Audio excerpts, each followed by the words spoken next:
খাসাড়ি ভাষা সংবাদ এই চ্যানেলের মাধ্যমে আপনার সামনে আন্তর্জাতিক খবর তুলে ধরবা। আপনারা চ্যানেলটা সাবস্ক্রাইব করবা আর ভিডিওটা লাইক শেয়ার করবা। মেহরবানি করিয়া খাসাড়ি ভাষা সংবাদ এই চ্যানেলটা সাবস্ক্রাইব করবা, যাহাতে ভিডিও ছাড়া মাত্র বিশেষ খবর ছাড়া মাত্র আপনার কাছে সর্বপ্রথম যায়। আর যারা সাবস্ক্রাইব করিলেইছেন তারার লাগি বহুত বহুত শুক্রিয়া। তো আজকের গুরুত্বপূর্ণ খবর হইল যে যুদ্ধের পরে গাজা এবং রাফা উপত্যকাত বেসামরিক প্রশাসনিক নিয়ন্ত্রণ নিব ইসরায়েলে এই কথার ঘোষণা দিছে। ইসরায়েলে এই ঘোষণা দেওয়ার পরে কাতার এবং মিশরে এই প্রস্তাবরে প্রত্যাখ্যান করছে এবং আরব আমিরাতর পররাষ্ট্রমন্ত্রী কইছেন যে যুদ্ধের পরে গাজা এবং রাফা উপত্যকাত বেসামরিক প্রশাসনিক নিয়ন্ত্রণ করার ইসরায়েলের কোনো অধিকার নাই, আর এটা সম্পর্কে কোনো প্রস্তাব দিবারও কোনো অধিকার নাই। আমেরিকার প্রেসিডেন্ট জো বাইডেনও কইছেন যুদ্ধের পরে গাজা এবং রাফার বাড়িঘর রাস্তাঘাট নির্মাণের দায়িত্ব যারা নিব তারা গাজা এবং রাফার বেসামরিক প্রশাসনিক নিয়ন্ত্রণ করার দায়িত্ব নিব। আর স্থায়ীভাবে প্রশাসনিক ব্যবস্থা হওয়ার আগ পর্যন্ত গাজা এবং রাফাত আমেরিকার এক কোম্পানি প্রশাসনিক ব্যবস্থা চালাইয়া যাইব এবং রাফা ক্রসিং একবারে বন্ধ করা হয়ে যাব।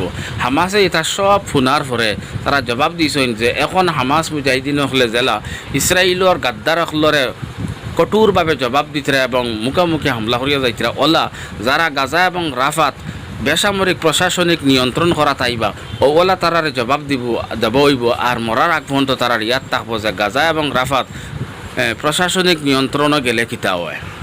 আর একটা গুরুত্বপূর্ণ খবর হইল যে লেবাননের হিজবুল্লাহ মুজাহিদিন হলে ইসরায়েলের উত্তর ইসরায়েলত ভয়ঙ্কর ড্রোন এবং মিসাইল হামলা করছেন।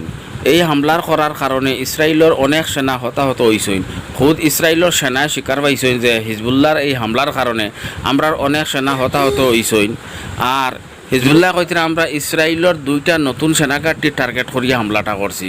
ইসরায়েলের 2টা নতুন সেনাঘাটি বানাইছে, এই 2টা সেনাঘাটি টার্গেট করিয়া আমরা হামলাটা করছি। আর এই হামলা করার কারণে অনেক ইসরায়েলি সেনা এবং তার অফিসার হালাক হইছেন।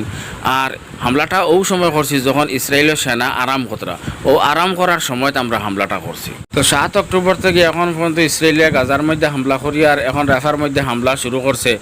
গাজার মধ্যে মানুষের বাড়িঘর, স্কুল, মসজিদ, মাদ্রাসা, মন্দির কিচ্ছু রয়েছে না, সব দুলিশাত করে ফেলাই দিছে। কিছু স্কুল যদিও রয়েছে কিন্তু তাতকে পড়িবার জোখা নাই, তাই স্কুল নামে রয়েছে, খামে কিচ্ছু নাই। হুরুতার ফলার অনেক অসুবিধা। খানে ইনুসে ক্যাম্প হুরুতারে জমাইয়া কিছু মানুষে ফলানি আরম্ভ করছেন এবং কিছু মানুষে চেষ্টা করা যে হুরুতারে ফলাইবার একটা ব্যবস্থা যাতে করা যায়।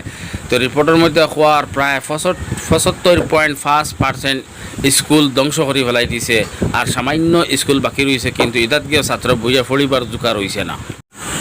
আমেরিকার বিদেশমন্ত্রী এন্টনি ব্লিংকনে কইছেন যে ইসরায়েলের রাফার মধ্যে হামলা করিয়া হামাস ধ্বংস করতে পারত না, কারণ গাজার মধ্যে হামলা করিয়া হামাস ধ্বংস করতে পারছে না। এখন ইসরায়েলে করে হামাস গেছেন গিয়ে রাফাত সুরঙ্গ পাবা গেছে। রাফাত হামলা করিয়া কোনোদিন আমার শেষ করতে পারতো না, একমাত্র গণহত্যা হইব, মানুষ ধ্বংস করা হইব।